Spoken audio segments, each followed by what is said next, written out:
Hey ladies, how many times have you said, oh crap, insert the expletive that you would really like to add it?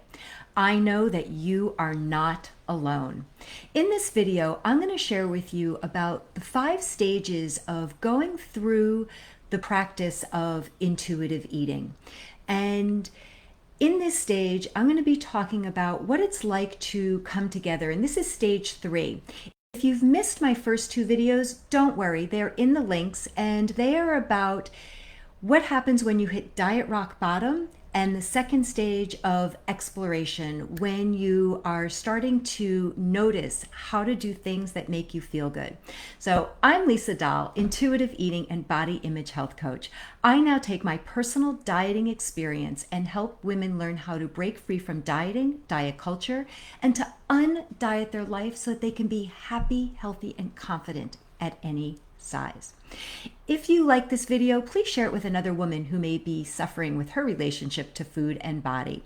So let's dive in. As I briefly shared, this is about what it's like to hit diet rock bottom, really just pulling your hair out. The thought of going on another diet is more than you can bear. The second stage is the exploration. You're learning how to make choices that make you feel good in your body. You're no longer looking at the rules of what the diet tells you to do or not to do. And it's work and pleasure all at the same time, because you are building and practicing skills that bring you into the third stage. And it has a fancy name called crystallization. Don't get hung up on the name. What this is really about is that all of your actions and your behaviors are starting to come together. It's starting to feel easy. You are no longer obsessed with food. So as dieters, and I know this from experience, that every day was filled with, what am I allowed to eat? Let me look through the list of how many proteins, how many carbs, how many fats, how can I break it down? Oh, I really like dinner. I'm going to save food for later. And you're constantly doing calorie math, balancing macros, all of that mental stuff that takes up space in your head that could be focused on something far more enjoyable. So your obsessive thoughts start to dissipate. You have a greater trust in choosing what you really want to eat. And I know this can be scary because the diets have you believing that we need them to keep us safe in what we're supposed to eat. We really don't need them. That's a false sense of security. What we really need to do is to be able to connect our mind, our body, and our food. And that starts with learning to know that you have the ability to make food choices that are best for you.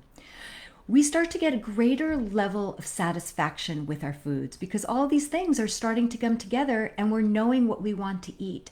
When we are satisfied, we are no longer going from thing to thing to thing. I'm curious, how many times do you sit down and you think about what you really want, but you know this is what you should have? You eat what you should have, and then you're kind of like, oh, like what next? And you start to go to thing until you finally get to the thing that you want. And then you're finally satisfied. And you're satisfied with probably being over full or a little bit guilty or a little bit shameful. Imagine if you just went to the thing you wanted, you would have been satisfied and done. So again, practicing, understanding what it is that you like, and these things start to come together. This is also in combination to making peace with food. So think about that guilty pleasure food, an ice cream sundae with hot fudge, whipped cream, a cherry on top, and you know that you are not supposed to eat it. And when you do eat it, you have that guilty pleasure and you tend to eat all of it. No matter what size it is, you eat all of it because your dieting brain says, well, I'm going to have it today and I'm not going to have it for a long, long time. So I might as well eat and enjoy it all right now. When you make peace with food, you can have that food whenever you want, which allows you to be able to eat the amount that feels good in your body without the guilt and the shame. You learn to be able to pause in the middle of an eating experience, which is hard because as dieters, we don't really want to clue in, or we're not taught to pay attention to our hunger and fullness. We know that we have X number of calories or this many portions, and we eat through the entire eating experience because we have to follow those rules. When you have the ability to pause in the middle of a meal, you start to check in, noticing how you have started to shift from hunger to fullness, to approaching overfull, or maybe even experiencing overfull, which is okay because that gives you knowledge for the next time. There is no failure. You didn't break your diet if you eat to overfull or even if you ate to stuffed. It is about creating those experiences and learning from them. How do you want to feel? You learn to distinguish the difference between biological hunger and emotional hunger. And we often confuse the two as dieters because at the end of the day, depending on how much you eat, you might be really tired and grumpy and you start to eat everything in sight and you say, I'm such an emotional eater. Perhaps because you were starving, which was your biological hunger that you wanted to ignore, that thing that you are now calling emotional hunger because you are ravaged and hangry was actually a result of biological hunger. So you learn to distinguish between the two. When you honor your hunger and your fullness, that emotional eating starts to dissipate. And you are also developing skills that when you do have emotional eating, because we all are emotional eaters, you are also building skills and tools to notice, make a choice, and have additional skills in addition to eating. Imagine if you didn't have, let's say that cookies were your vice and you were going through a really stressful time. Imagine if you didn't have those cookies during that stressful time. How would you have managed to keep yourself sane when you are going through a highly charged experience?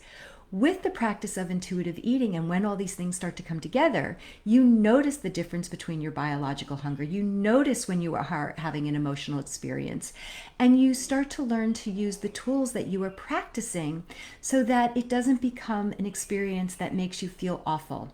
And practice is part of the intuitive eating journey. And this kind of goes in connection to what I was just talking about, is that you learn to manage your emotions with kindness. And one of my favorite things, and this was the thing that was so freeing for me and so many of my clients, is that you start to put weight loss off of the table. As long as you are getting on that scale, that is kind of like a huge roadblock that gets in your way of listening to your body. Because in the back of your mind, you're still kind of thinking, well, if I do this, maybe I will get that. The thing is that you can't do this, the practice of intuitive eating, to the best of its potential when you are still thinking about how it affects or can shrink your body. When all these things start to come together, you start to feel strong. You start to feel a sense of well-being and empowerment. Such a long way from that diet rock bottom. So, to recap, the practice of intuitive eating is broken into 5 stages, and today we were focusing on how it all comes together. And again, if you missed those first 2 videos on hitting diet rock bottom and exploration, just click those links. It's not too late. And when you are in this stage, you really start to notice the actions and the behaviors that are all coming together. The things that were so hard and you were hyper focused on start to become natural and easy. So if you are ready to have a more natural, easy relationship with your mind and body and food, click that link and let's schedule a time to talk. And I would love to learn more about you and how I can help you be on your path to body peace and food freedom. So thanks for watching and have a great day. Bye.